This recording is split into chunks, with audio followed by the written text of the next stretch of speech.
আমি এখন যে রাষ্ট্রপতির আসলে কিছু করার ক্ষমতা নাই, তাকে অপমান করার মধ্যে দিয়ে আসলে আমার কিছু আসলে অর্জন করি না। আমি এইটুকু মনে করি যে যদি তাকে আসলে বিদায় করতে হয় কিংবা তার বিরুদ্ধে কোনো তারপরেও কোনো ধরনের কিছু করার থাকে সেটা ওই রকম।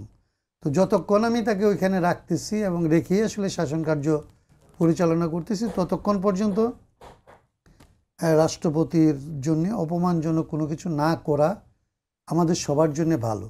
রাষ্ট্রপতি অপমানিত বোধ করছেন মানে তো হচ্ছে আমার রাষ্ট্রের এমন কিছু ঘটনা ঘটতেছে যেটা আসলে বাইরে থেকে আমাদের কারো জন্যই আসলে শুভ কিছু বার্তা দিচ্ছে না। রাষ্ট্রপতি যে এইটা বোধ করতে পেরেছেন এর জন্য ওনাকে ধন্যবাদ জানাই আমি।